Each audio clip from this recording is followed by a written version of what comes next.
Point 8. And the woman who found it? She'd been planning this moment for 11 months. But to understand how we got here, you need to meet Patricia Holloway on the worst morning of her life. Well, what she thought was the worst morning. She had no idea what was coming. Patricia was 34 years old, 8 years into her career at Meridian Financial Services, and she had just been promoted to Senior Compliance Analyst 3 months prior. She'd worked for that promotion for 2.5 years, stayed late, took on projects nobody else wanted, documented everything because in compliance, documentation is survival. She was good at her job, really good, and everyone knew it. Which is exactly why Victor Reinholt hated her. Victor was the Director of Compliance Operations, Patricia's boss's boss. 52 years old, 23 years at Meridian, and he had built his entire kingdom on one simple principle. Take credit for wins, delegate blame for losses. Now, I want you to picture Victor.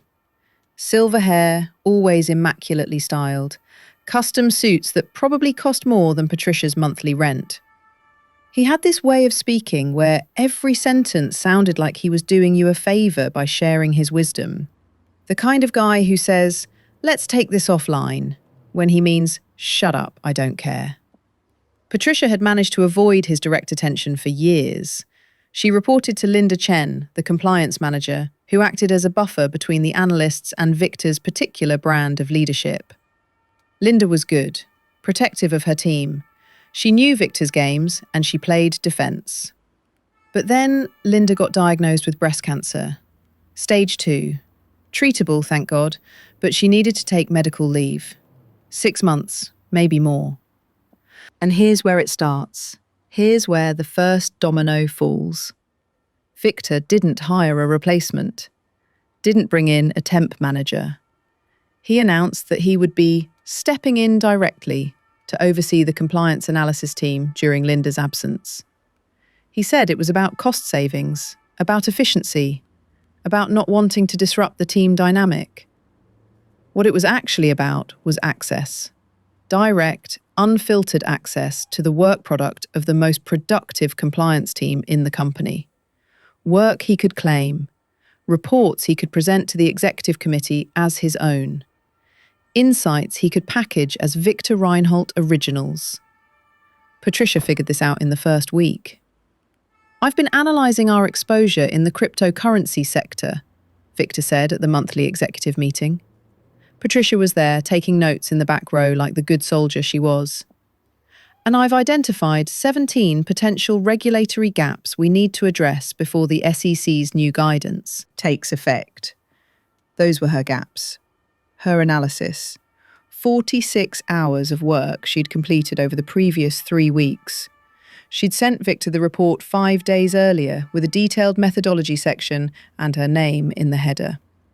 He'd removed the header, presented it as his own, didn't even acknowledge she was in the room.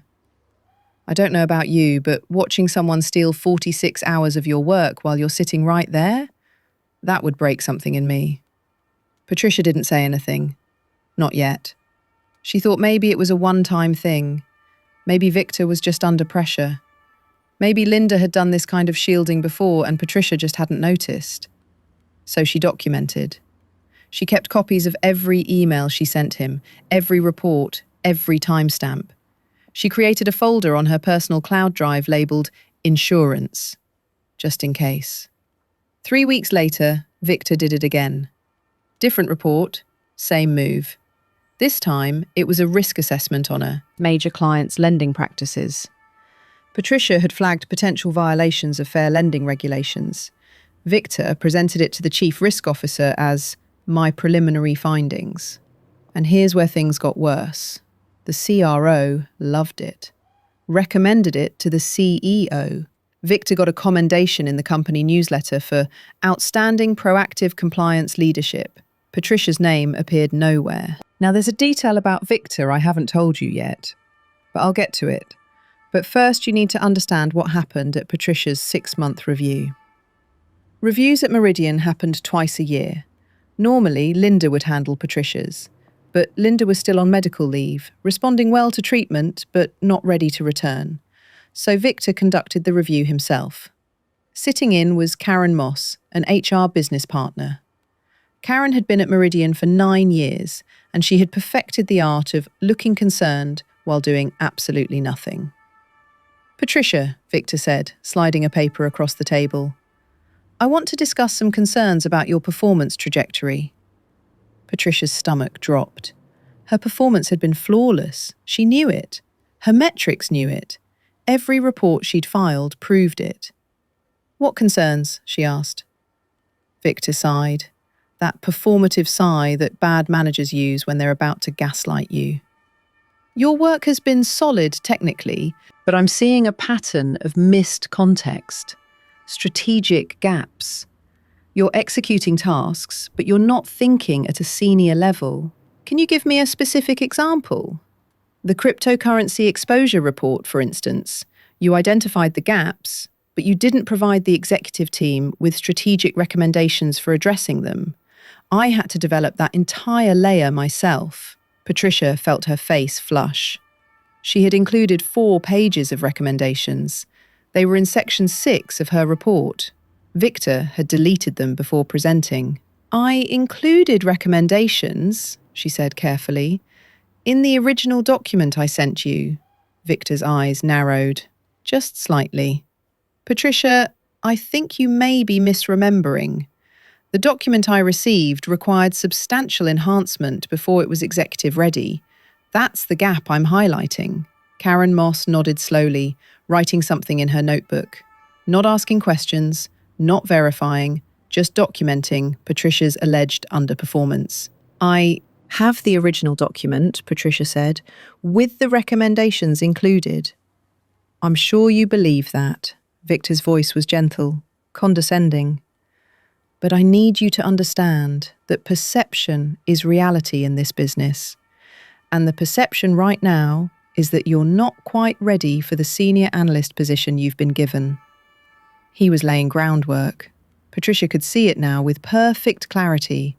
He wasn't just stealing her work, he was building a paper trail to justify demoting her. Or worse. "What are you suggesting?" she asked. "I think we need to put you on a performance improvement plan. 60 days, clear metrics, weekly check-ins with me. If you can demonstrate growth, we'll revisit your position." APIP, the corporate equivalent of putting a target on your back. At Meridian, 92% of employees placed on PIPs were terminated within 4 months. Everyone knew the statistics. The PIP wasn't about improvement. It was about documentation, building a file that HR could point to when they walked you to the door. "I'd like to see the specific documentation supporting this decision," Patricia said. "The examples you're citing, the feedback from stakeholders." "I don't need documentation," Victor said. And here's the line that still echoes in my head. "I'm your manager.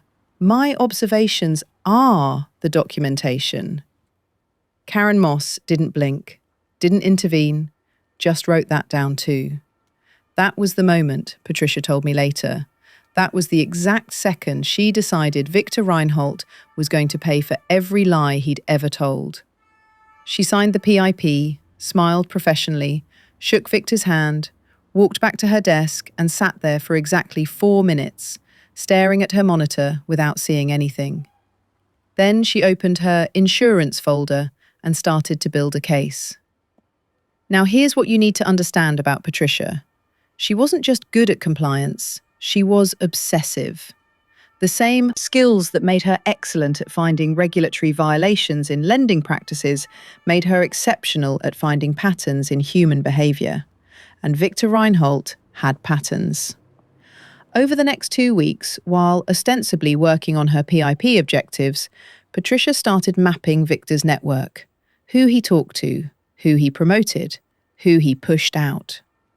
She requested old org charts from a friend in HR records. She compiled a list of every analyst who'd worked under Victor in the past 5 years. 17 people. In 5 years, 17 analysts had either quit, been terminated, or been reorganised out of their positions under Victor's leadership. Patricia reached out to 6 of them. Through LinkedIn, through mutual contacts, through carefully worded emails that didn't explicitly say what she was really asking. 5 responded. And the stories they told her. I want to pause here because this is where the picture started coming together. This is where Patricia realised she wasn't Victor's first victim.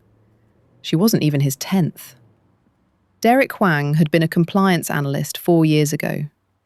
He'd discovered that one of Meridian's major clients was structuring transactions to avoid reporting requirements. Textbook money laundering indicators. He'd documented everything, prepared a detailed report, and brought it to Victor. He told me he'd handle it, Derek said. Said it was too sensitive for an analyst to escalate, that he needed to bring it to the executive team personally. And did he? Oh, he brought it. 3 months later, after he'd buried my report and written his own version. He got a $50,000 bonus for identifying the exposure. I got a lateral transfer to the Des Moines office. Patricia nodded. Did you fight it? I tried. Went to HR, showed them my original documentation, timestamps, everything. He laughed, but there was no humour in it. Know what they said? They said my documentation didn't prove I'd surfaced the issue to management. Said Victor's word was that I'd only contributed background research. Let me guess. Karen Moss? Derek's eyes widened. How did you know? Karen Moss. The same HR business partner who'd sat in Patricia's PIP meeting nodding along. The same woman who'd watched Victor lie about documentation and written it down as fact. This wasn't just Victor. This was a system. Patricia talked to 3 more former analysts. Same story, different details. Meredith Cole had developed a new audit methodology that reduced compliance review time by 30%. Victor had presented it at an industry conference as his own innovation. When Meredith objected, she found herself on a PIP for attitude issues. She resigned before they could fire her. James Park had caught a senior manager falsifying expense reports. Brought it to Victor. Victor buried it. When the CFO eventually discovered the fraud 6 months later, James was blamed for failing to escalate properly. Victor's fingerprints were nowhere on the cover-up. The pattern was sickeningly consistent. Victor stole wins, buried problems, and when anyone threatened his narrative, he used the PIP system to destroy their credibility before they could fight back. Karen Moss signed off on every single termination. Now, some people would say Patricia should have gone to HR right there. Others would say she was smart to wait. I'm curious where you land on that. Because here's the thing about going to HR at Meridian. #!@META, quote, pause, quote, colon, quote, sex, quote, colon, 0.3.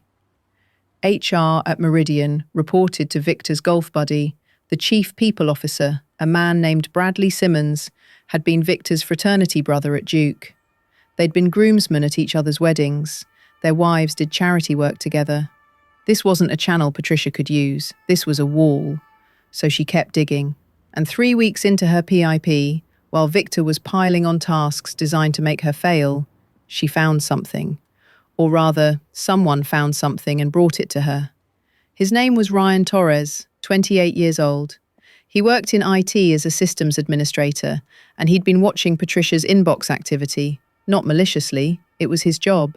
IT monitored unusual patterns to catch security threats, and Patricia's pattern of accessing old organizational documents, archived emails and HR records had triggered an alert. I'm not here to get you in trouble, Ryan said, sliding into her passenger seat. He looked nervous, young, not used to clandestine parking garage meetings.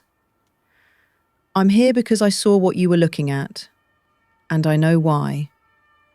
Why do you think? Because I've seen what Victor does. I've been here 3 years. I manage the email archives. I've seen the original reports you wrote before he edited them.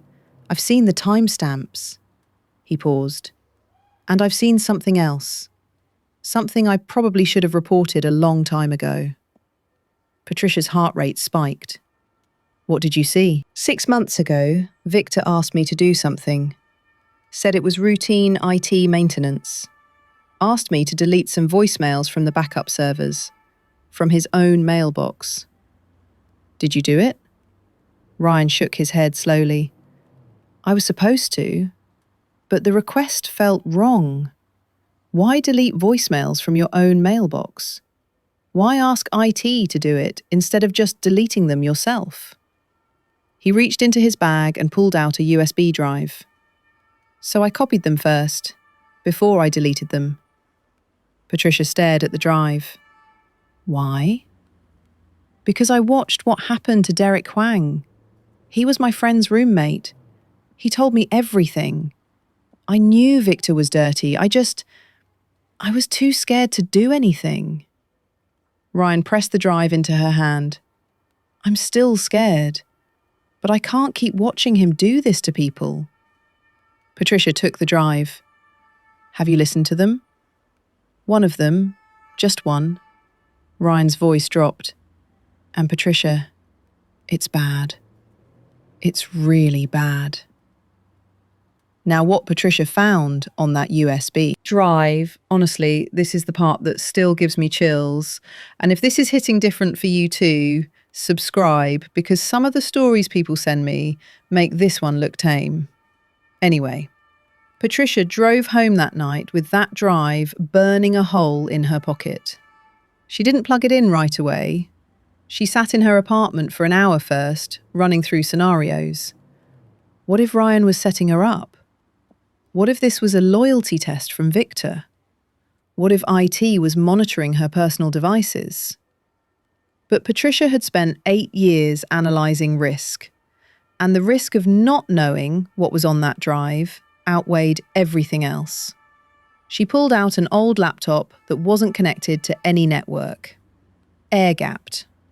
Paranoid, maybe. But paranoia had kept Derek Huang's story believable when HR tried to gaslight him. There were 4 voicemail files on the drive, each one labelled with a date from 6 months prior. She played the first one. Static. Then Victor's voice, slightly tinny from the phone recording. Karen, it's Victor. Listen, I need you to accelerate the Thompson documentation. I want this wrapped up before the quarterly review. I know we discussed waiting for more evidence, but I'm telling you right now, 3 weeks. Make it happen. Patricia frowned. Who was Thompson? She'd heard the name but couldn't place it. Second voicemail. Karen again. Look, I spoke with Bradley. He's aligned. We're going to terminate Thompson for the data breach incident, not the complaints. The data breach is cleaner, less exposure. Make sure your documentation reflects that. Third voicemail. It's Victor. The meeting with Thompson went fine. He still thinks the PIP is about performance. He has no idea about the complaints. Let's keep it that way. If he finds out 3 different employees accused him of harassment and we buried it to protect the Kerrigan deal, we're looking at a lawsuit. Patricia stopped breathing. She played it again and again. Let Victor's words sink into her bones. 3 employees had accused someone named Thompson of harassment. And rather than investigate, rather than protect those employees, Victor and Karen had buried the complaints. They'd covered it up because of something called the Kerrigan deal.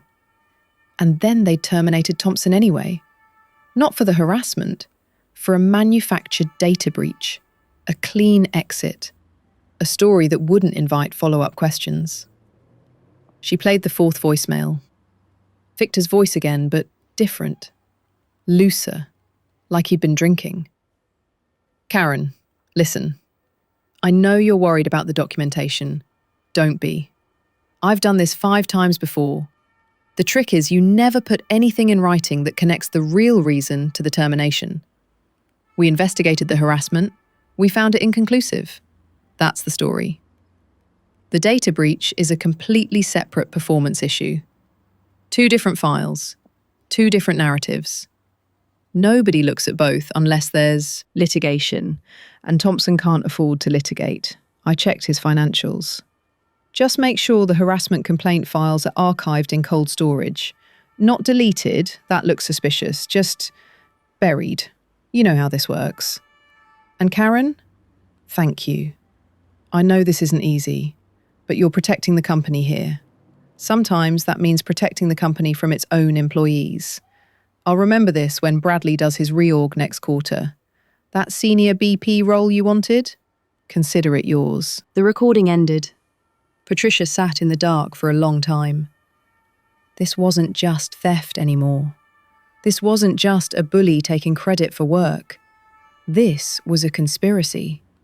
A senior director and an HR business partner systematically covering up harassment complaints, fabricating termination reasons, burying evidence, and bribing each other with promotions. What happened to those 3 employees who filed harassment complaints? Patricia wondered. Were they still at Meridian? Still working near the person they'd accused? Had they quit? Had they been pushed out too? And Thompson. Patricia suddenly remembered Michael Thompson. He'd been a manager in operations, left about 8 months ago. Patricia had heard he'd been terminated for a security violation, but nobody knew the details. He'd been the fall guy. Fired for a cover-up, not the crime. And Victor had checked his financials to make sure he couldn't fight back. Patricia felt sick. And then she felt something else. Clarity. She had evidence of multiple crimes. Covering up harassment complaints was illegal. Fabricating termination reasons was fraud. Conspiring to deny someone due process based on financial vulnerability was... She didn't even know what to call that. But she knew someone who would. She didn't sleep that night. She spent it making copies, multiple copies, different cloud services, a physical copy mailed to a PO box she rented that morning, a copy with her sister in Portland with instructions to open it if anything happened. And then she called a lawyer. His name was Gerald Morrison, employment law specialist. Patricia had found him through one of Derek Huang's contacts. Gerald had represented 2 of Victor's previous victims, though neither case had gone to trial. They both settled, Gerald told her over the phone. Confidential settlements, NDAs. Neither could afford to litigate, and Meridian knew it.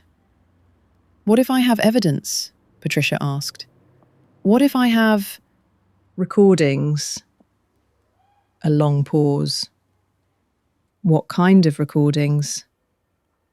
Patricia played him the 4th voicemail, the one where Victor explained his system, where he mentioned doing this 5 times before. Gerald's breathing changed. Where did you get this? That matters? It might, depending on how we want to use it. Another pause. Can you come to my office, today, and bring everything you have? Patricia met with Gerald for 3 hours. She showed him the voicemails, the documentation of her stolen reports, the pattern she'd identified across 17 former analysts, the PIP that Victor had put her on.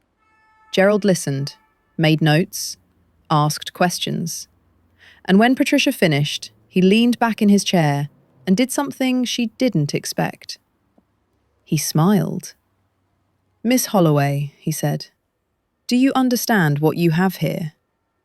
Evidence that Victor is corrupt? You have evidence that Meridian Financial Services has a systemic problem. HR and senior management conspiring to cover up. Harassment complaints. Retaliatory terminations. Fraudulent documentation. Securities law violations, potentially, if any of these cover-ups affected their regulatory filings. Gerald's smile grew. You don't just have a wrongful termination case, you have a whistleblower case. What does that mean? It means if this goes to the regulators instead of just internal HR, everything changes. OSHA protections, SEC whistleblower provisions. They can't touch you without triggering federal oversight.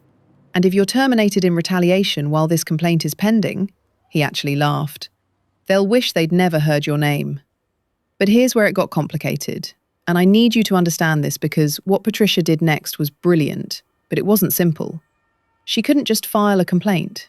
If she did, Victor would know immediately. He'd destroy evidence.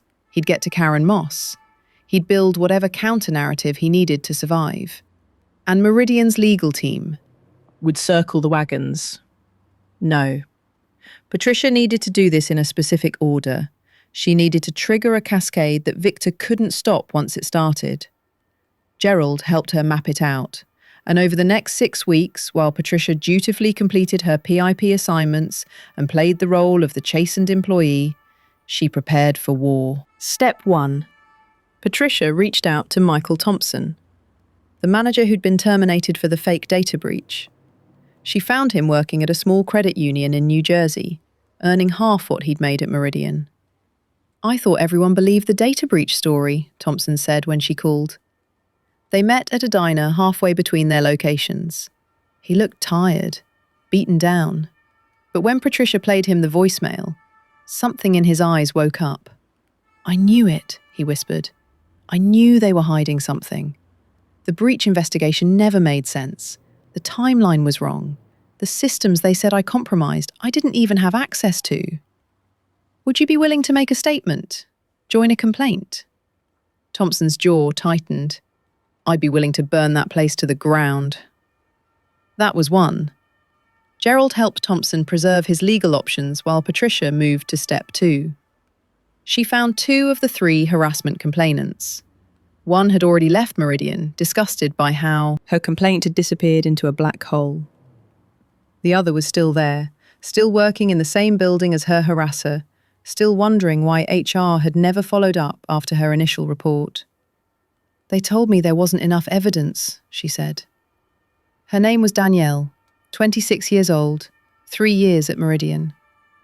"They said my claims were inconclusive and that I should focus on my career development."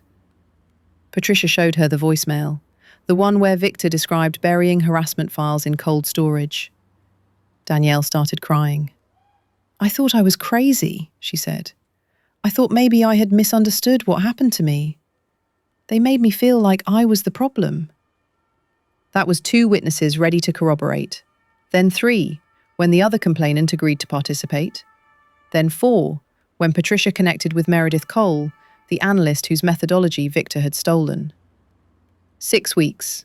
Patricia built a coalition of 7 people with documented grievances against Victor Reinholt and Meridian's HR department. Gerald prepared a comprehensive complaint for the Department of Labor's OSHA division. A separate filing was drafted for the SEC, citing potential securities violations related to fraudulent compliance documentation. And Patricia? She kept showing up to work, completing her PIP tasks, smiling at Victor in meetings, playing the role of the reformed employee who'd learned her lesson. Victor had no idea what was coming. The cascade began on a Tuesday. That morning, Gerald filed the OSHA whistleblower complaint on Patricia's behalf. Simultaneously, a separate filing went to the SEC whistleblower office. And at 2 p.m., Patricia sent an email to Bradley Simmons, the Chief People Officer. Not HR, not Victor, directly to Bradley. "Dear Mr. Simmons," she wrote, "I am writing to formally report evidence of systematic misconduct by Victor Reinholt, Director of Compliance Operations, and Karen Moss, HR business partner. This misconduct includes, but is not limited to, fraudulent documentation of termination reasons, cover-up of harassment complaints, and conspiracy to deny employees due process. I have recordings, documentation, and witness statements supporting these allegations. I have also filed formal complaints with OSHA and the SEC, copies of which are attached. I'm requesting an immediate meeting to discuss next steps." She hit send, and then she waited. The response came faster than she expected. At 3:47 p.m., Karen Moss appeared at Patricia's desk. Karen's face was white. Her hands were shaking. "Patricia, Bradley needs to see you, right now." Patricia smiled. "Of course." She stood, gathered her things, and followed Karen to the executive floor. But halfway there, she stopped. "Actually," Patricia said, "I'd prefer to have this meeting with legal counsel present.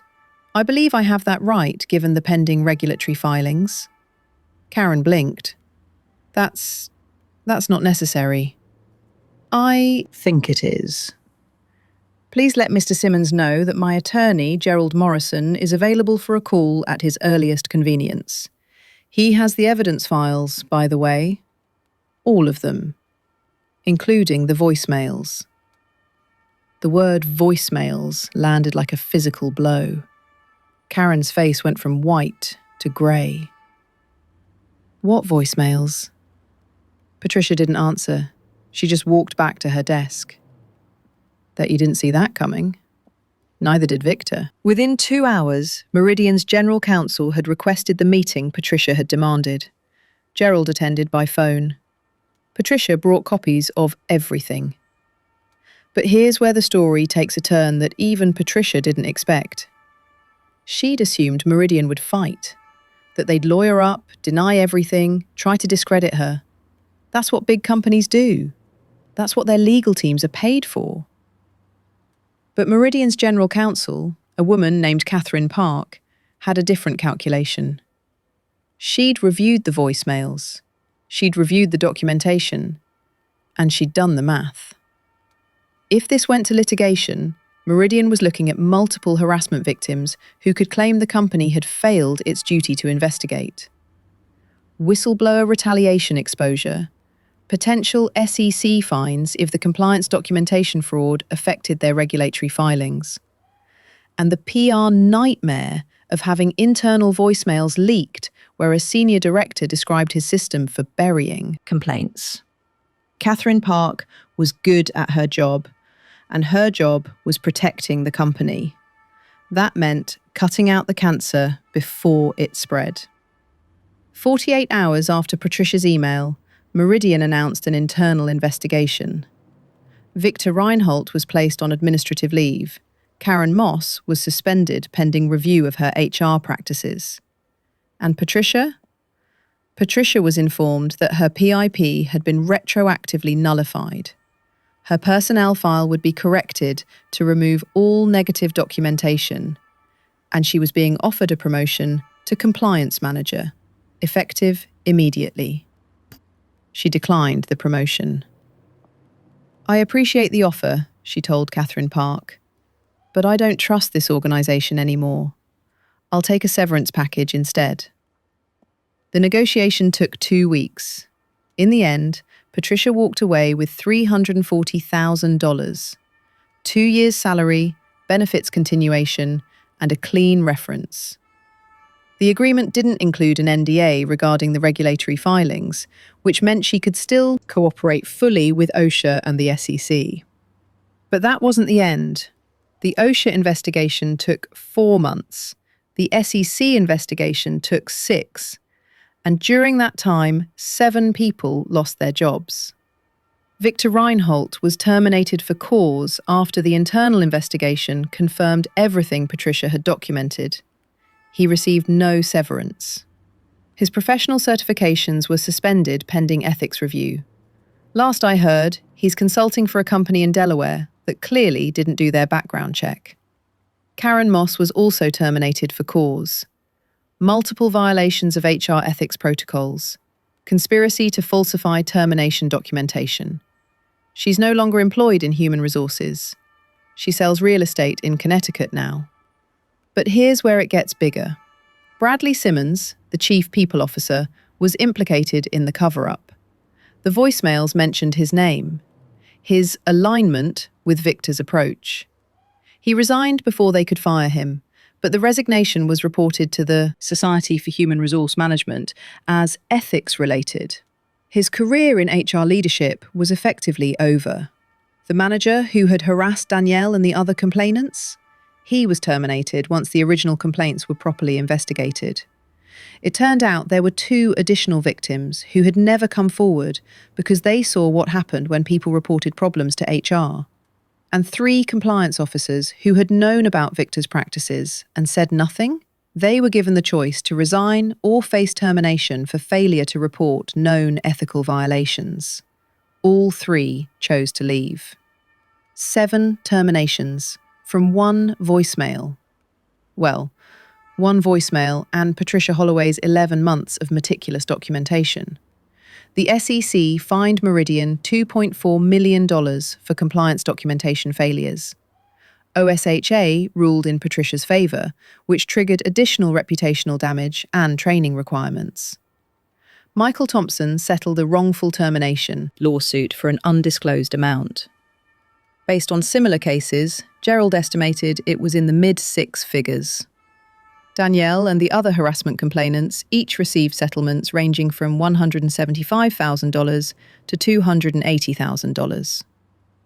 The company also implemented mandatory harassment training, restructured its HR reporting lines, and hired an outside firm to audit 5 years of termination decisions. I talked to Patricia last month. She's consulting now, specialises in compliance auditing for mid-sized financial firms. She charges $400 an hour, and she's booked solid through next spring. You know what the crazy thing is, she told me. Victor was right about one thing. Perception is reality.